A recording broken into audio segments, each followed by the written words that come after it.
नमस्कार, देवभूमि समाचारों में आप सभी का स्वागत है। मैं हूं आपके साथ रक्षंदा खान। आगे आप मेरे साथ देखेंगे उत्तराखंड की तमाम छोटी बड़ी खबरें विस्तार से, लेकिन सबसे पहले एक नजर हेडलाइंस पर। वित्त मंत्री निर्मला सीतारमण ने पेश किया बजट। भाजपा ने आम बजट को बताया भारत की अर्थव्यवस्था का स्केल बदलने वाला। टैक्स में छूट मिलने से मिडिल क्लास का तबका निराश। प्रदेश की 70 विधानसभा सीटों पर भाजपा के प्रचार प्रसार ने पकड़ा जोर। दिग्गजों ने चुनावी रण में उतरकर संभाली कमान। प्रत्याशियों के समर्थन में वोट की अपील। बुधवार से चुनावी मैदान में नजर आएंगे कांग्रेस के दिग्गज। देहरादून में प्रियंका गांधी वर्चुअली जनसभा को करेगी संबोधित। उम्मीदवारों के समर्थन में होगा प्रचार।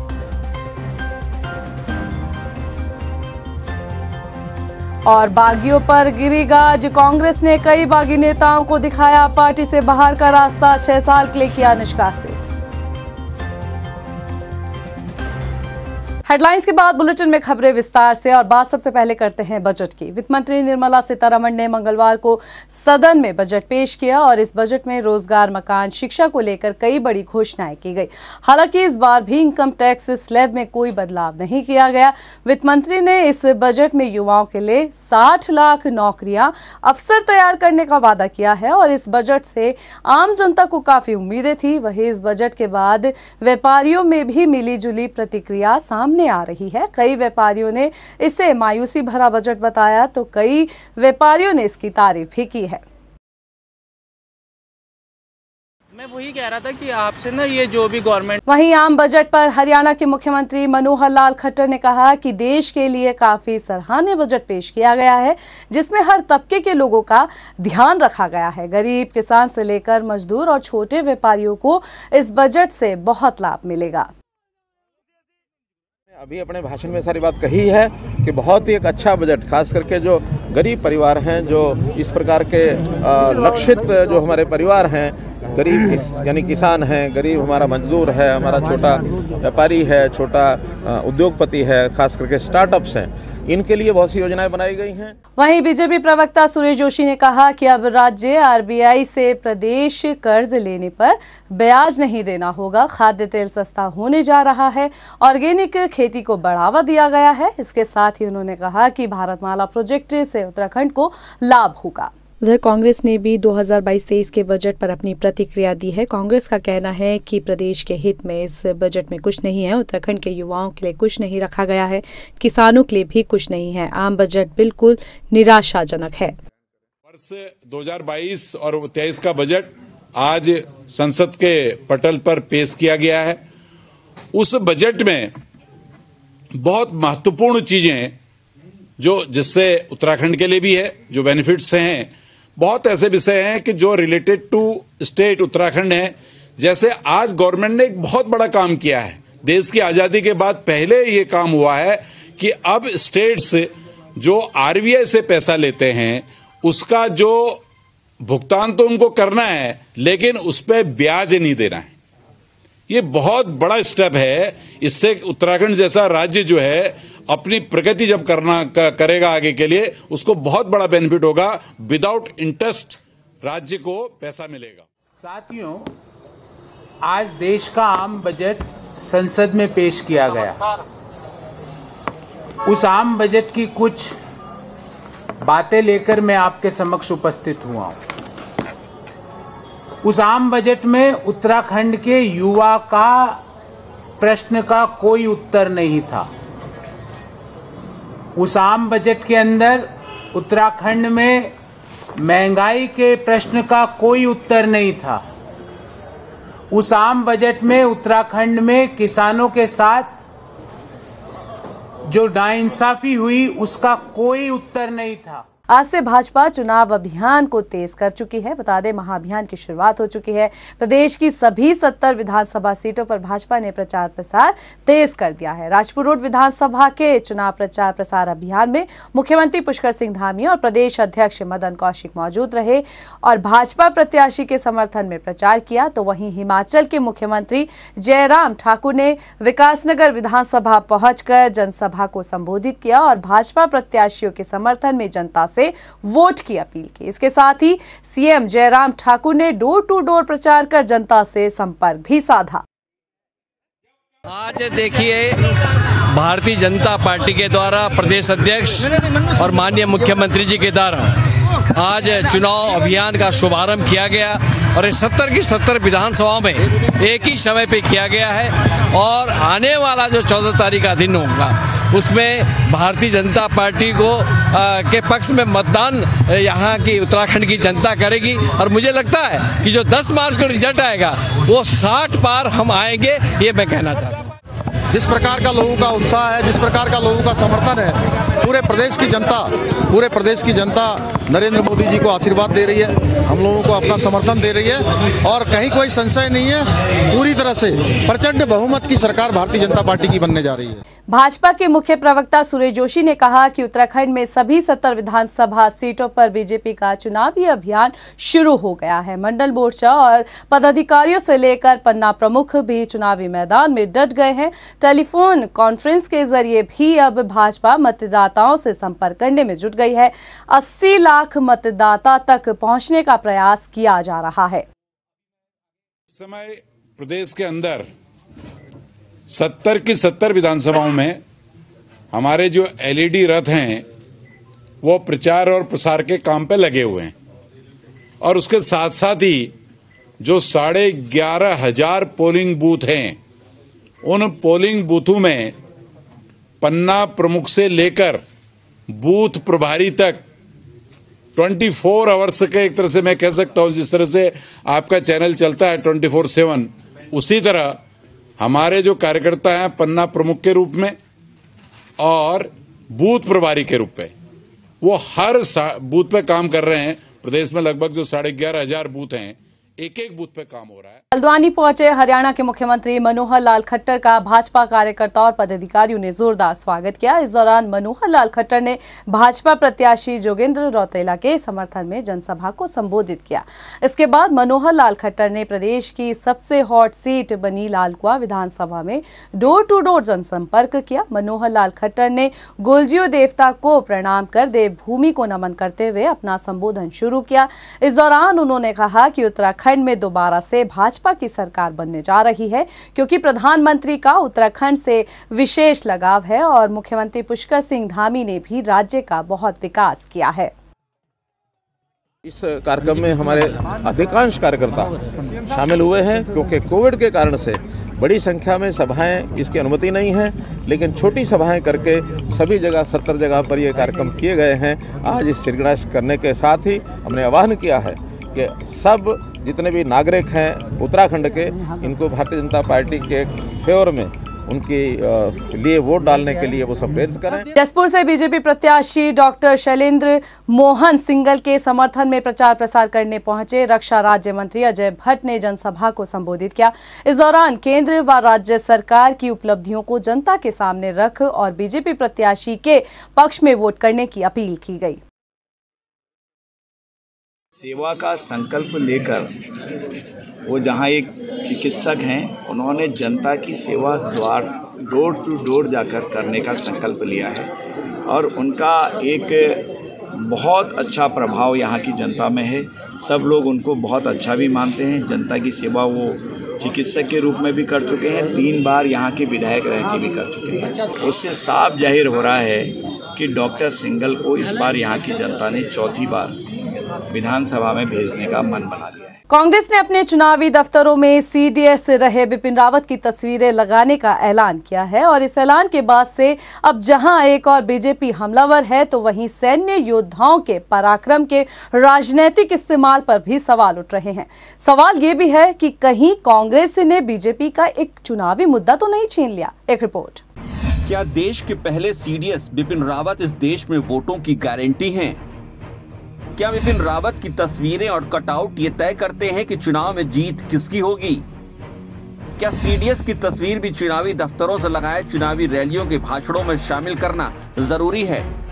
ये सवाल इसलिए क्योंकि उत्तराखंड में कांग्रेस के कैंपेन कमेटी के चेयरमैन और पूर्व मुख्यमंत्री हरीश रावत ने ऐलान किया है कि अब विधानसभा चुनाव में कांग्रेस के उम्मीदवार अपने चुनावी दफ्तरों में देश के पहले सीडीएस रहे दिवंगत बिपिन रावत की तस्वीरें लगाएंगे।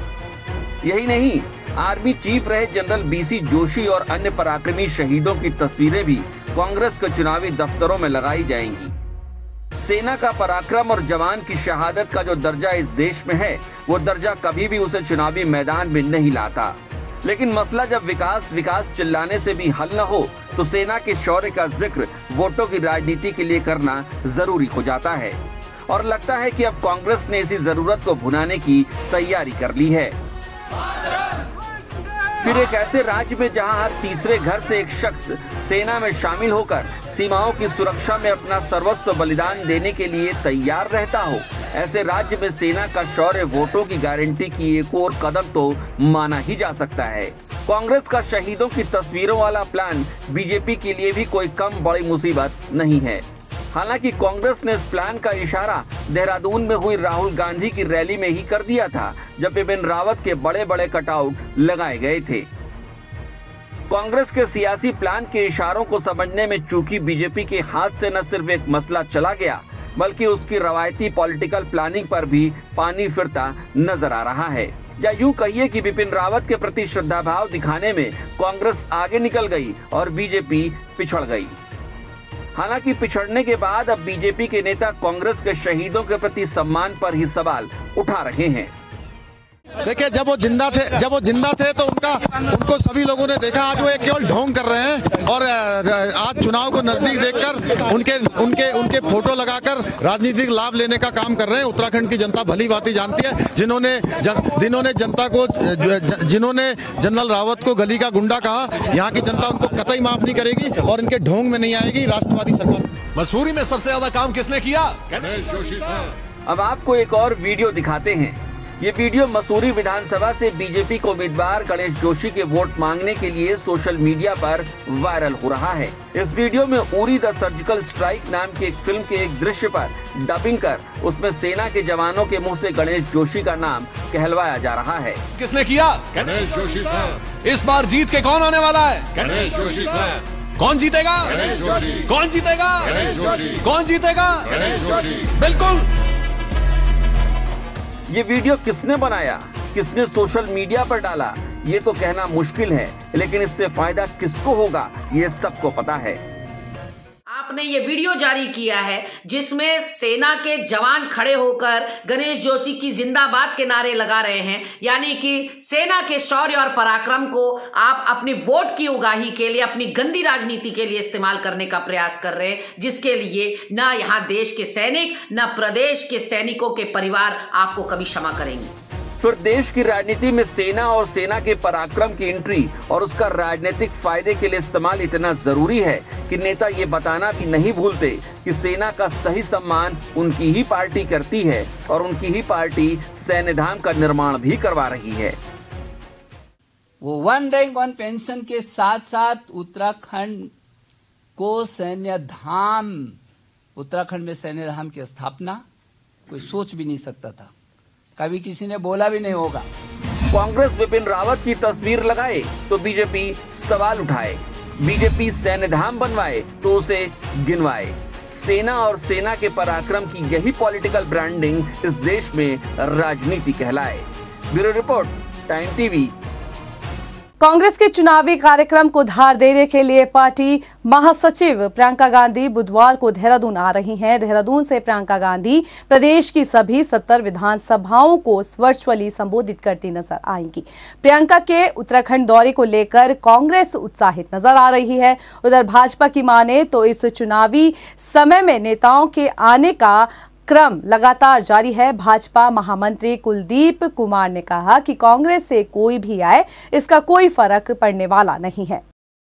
अखिल भारतीय कांग्रेस कमेटी की सम्मानित महासचिव आदरणीय प्रियंका गांधी जी कल उत्तराखंड दौरे पर आ रही हैं। एक दिवसीय दौरा है उनका और वो वर्चुअल रैली करेंगी देहरादून से और मसूरी विधानसभा के लग्जरियस फार्म में उनकी वर्चुअल रैली होगी और वहीं से 70 विधानसभाओं में जगह जगह पर वहाँ के हमारे लोग प्रत्याशियों ने सभाएं आयोजित की हैं, तो सीधे 70 विधानसभाओं को संबोधित करेंगे।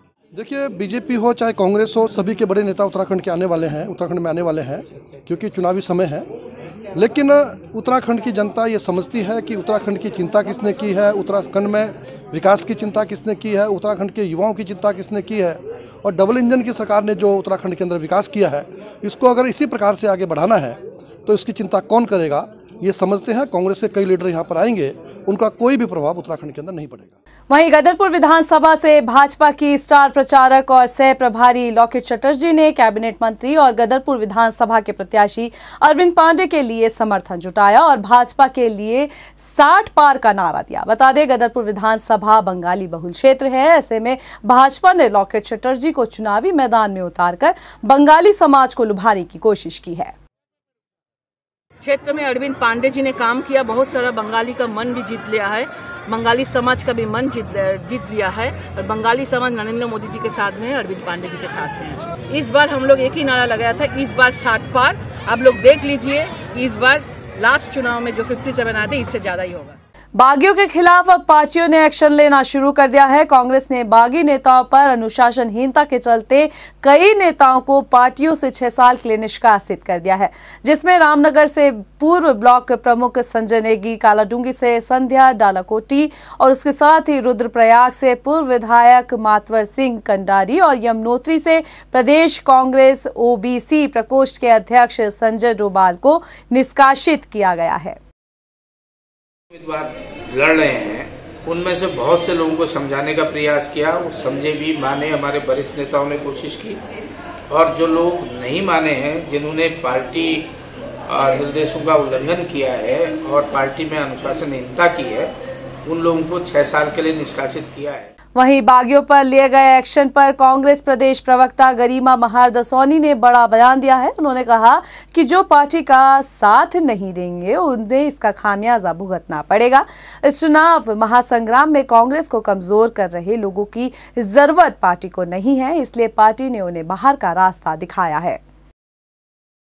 नहीं, ये खामियाजा तो उनको भुगतना ही पड़ेगा। पार्टी का मकसद इस समय बड़ा है। इस समय यहाँ कांग्रेस की सरकार बनाने के लिए हर कार्यकर्ता, हर सिपाही पूरे जोशो खरोश के साथ चुनावी मैदान में उतर रहा है। ऐसे में कुछ लोग केवल अपने व्यक्तिगत हितों को साधने के लिए इस बड़ी लड़ाई में साथ नहीं देने का काम कर रहे हैं। पार्टी इन लोगों से किनारा ही कर ले तो अच्छा है, क्योंकि कमजोर लोगों की जरूरत हमें इस लड़ाई में नहीं चाहिए। और वहीं जो लोग स्वार्थी हैं, जो लोग अपने व्यक्तिगत हित पार्टी संगठन के हितों से ऊपर रख रहे हैं, उनसे भी हमें कोई मतलब नहीं होना चाहिए। उत्तराखंड विधानसभा चुनाव में भाजपा हो या कांग्रेस अपने डैमेज कंट्रोल के लिए हर हथकंडे अपनाने के बाद कहीं ना कहीं पीछे रह गई। तमाम प्रयासों के बावजूद दिग्गज नाराज बागियों को मनाने में फेल हो गए, जिसके बाद कहा यह जा रहा है कि ये बागी पार्टियों के लिए मुश्किलें खड़ी कर सकते हैं। एक रिपोर्ट। उत्तराखंड विधानसभा चुनाव में भाजपा और कांग्रेस ने बागियों को मनाने के लिए कोई कसर नहीं छोड़ी, लेकिन 22 बागियों ने बीजेपी और कांग्रेस के पसीने छुड़ा दिए। तमाम प्रयासों के बाद भी बागी नहीं माने और पार्टी में वापसी नहीं की। डैमेज कंट्रोल के लिए दोनों ही पार्टियां दावे करती रह गई कि वो अपने नाराज कार्यकर्ता और नेताओं को समय रहते मना लेंगे। इतना ही नहीं, सीएम पुष्कर सिंह धामी, भाजपा के सांसद और पूर्व मुख्यमंत्रियों ने बागियों को मनाने के लिए उनके घरों पर भी दस्तक दी। लेकिन ऐन मौके पर भाजपा और कांग्रेस को बागियों ने बड़ा झटका दिया और रूठों को मनाने में दोनों ही दल पीछे रह गए। भाजपा 20 बागियों में से सिर्फ 5 बागियों को मना पाई, तो वहीं कांग्रेस 15 बागियों में से 8 कार्यकर्ताओं को मनाने में कामयाब रही। बात अगर भाजपा के बागियों की करें तो डोईवाला विधानसभा से जितेंद्र नेगी, धर्मपुर विधानसभा से वीर सिंह पवार, देहरादून कैंट विधानसभा से दिनेश रावत, धनोल्टी से महावीर रांगड़, घनसाली विधानसभा से दर्शन लाल, कोटद्वार से धीरेन्द्र सिंह चौहान, कर्णप्रयाग से टीका प्रसाद मैखुरी, रुद्रपुर विधानसभा से राजकुमार ठुकराल, किच्छा से अजय तिवारी, रानीखेत से दीपक करगेती, लालकुआ विधानसभा से पवन चौहान और कुंदन मेहता, भीमताल विधानसभा से लाखन सिंह नेगी और मनोज साहा और रुड़की विधानसभा से नितिन शर्मा। ये सभी बीजेपी से बागी नेता है, जिन्हें पार्टी ने मनाने के लिए कोई कसर नहीं छोड़ी, लेकिन लाख जतन के बाद भी बागियों की नाराजगी बरकरार है और निर्दलीय मैदान में कूद पड़े। पार्टी को जब जब मेरी बीजेपी ने मुझे एमएलए बनाया, मैंने रिजल्ट दिया। दोनों बार मेयर अपना बनाया, सबसे अधिक पार्षद बनाया, दोनों बार सांसद को सबसे अधिक वोट से जितवाया, लेकिन मेरी मेहनत का प्रतिफल मेरा टिकट काट दिया गया। अब जिन लोगों ने टिकट कटवाया है और कैसा गोलमाल हुआ है, सबका खुलासा करूंगा। और अब मैं आज़ाद उम्मीदवार की हैसियत से सीटी चुनाव चिन्ह लेकर जनता के बीच में आ गया हूं।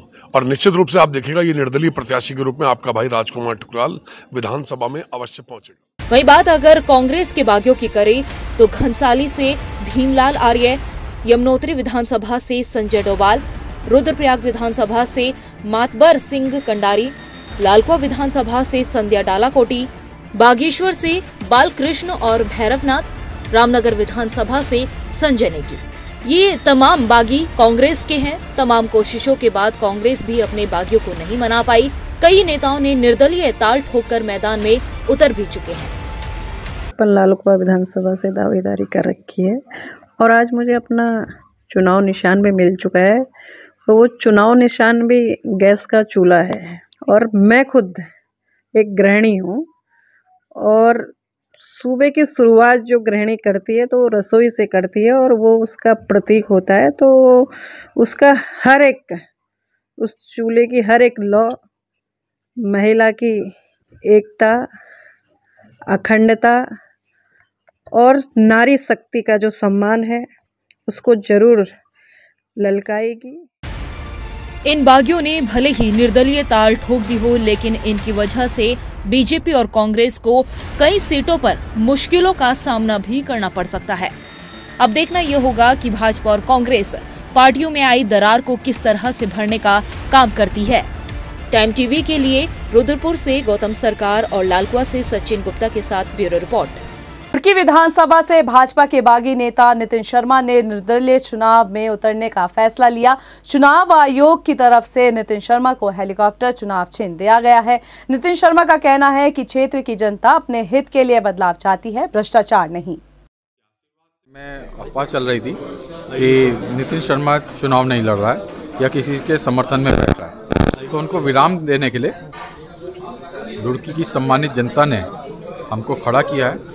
हम लोगों ने संकल्प लिया है विजय का और हम विजय संकल्प पूरे किए बगैर कहीं नहीं जाने वाले। प्रदेश में कोविड काल में हो रहे चुनाव में प्रत्याशी प्रचार प्रसार के लिए सोशल मीडिया का सहारा ले रहे हैं। ऐसे में निर्वाचन टीम का भी फोकस सोशल मीडिया पर है। निर्वाचन आयोग ने उम्मीदवारों पर नजर बनाए रखी हुई है। गाइडलाइंस का उल्लंघन करने वालों के खिलाफ कड़ी कार्रवाई की जा रही है। हमारी जो 6 एफएसटी टीम, 3 एसएसटी टीम और 3 VST team, video surveillance team field में हैं। वो लगातार प्रत्याशियों पर नज़र रख रही हैं। कोई भी अगर मॉडल कोड ऑफ कंडक्ट का उल्लंघन करेगा तो तत्परता से कार्रवाई की जा रही है। प्रदेश में तीसरे विकल्प के तौर पर आम आदमी पार्टी खुद को बता रही है। जनता के हित के लिए कई वादे अपने घोषणा पत्र में शामिल भी कर चुकी है, पर उन वादों का मजाक आम आदमी पार्टी के अपने ही नेता उड़ा रहे हैं। काशीपुर प्रत्याशी दीपक बाली का एक वीडियो वायरल हुआ है। वायरल वीडियो में दीपक बाली ये कहते दिख रहे हैं कि जनता से कोई भी वादा कर दो, होना कुछ नहीं है। काशीपुर को जिला बनाने की घोषणा आम आदमी पार्टी द्वारा की गई है, लेकिन काशीपुर जिला बनेगा नहीं। 2022 का विधानसभा चुनाव हर लिहाज से रोचक है। हरिद्वार में भी राष्ट्रीय दलों के सामने समाजवादी पार्टी के टिकट पर सरिता अग्रवाल अपनी किस्मत आजमा रही हैं। क्षेत्र में विकास कार्यों को कराने का संकल्प लेने के साथ ही सरिता अग्रवाल जनसंपर्क भी करती नजर आ रही हैं। मैं केवल हरिद्वार की जनता से ये विश्वास दिला सकती हूँ, ये वादा कर सकती हूँ कि जो भी उनके लिए जो भी विधायक निधि, अगर वो मुझे विधायक बनाते हैं तो जो भी विधायक निधि का पैसा होगा वो एक एक पैसे का हिसाब मुझसे ले सकते हैं। मैं पूरा पैसा जनहित में और हरिद्वार के विकास के लिए खर्च करूंगी, ये मैं उनसे वादा कर सकती हूँ। अभी के लिए फिलहाल इतना ही, मुझे दीजिए इजाजत, लेकिन चलते चलते एक नजर हेडलाइंस पर। नमस्कार। वित्त मंत्री निर्मला सीतारमण ने पेश किया बजट। भाजपा ने आम बजट को बताया भारत की अर्थव्यवस्था का स्केल बदलने वाला। टैक्स में छूट मिलने से मिडिल क्लास का तबका निराश। प्रदेश की 70 विधानसभा सीटों पर भाजपा के प्रचार प्रसार ने पकड़ा जोर। दिग्गजों ने चुनावी रण में उतरकर संभाली कमान। प्रत्याशियों के समर्थन में वोट की अपील। बुधवार से चुनावी मैदान में नजर आएंगे कांग्रेस के दिग्गज। देहरादून में प्रियंका गांधी वर्चुअली जनसभा को करेगी संबोधित। उम्मीदवारों के समर्थन में होगा प्रचार।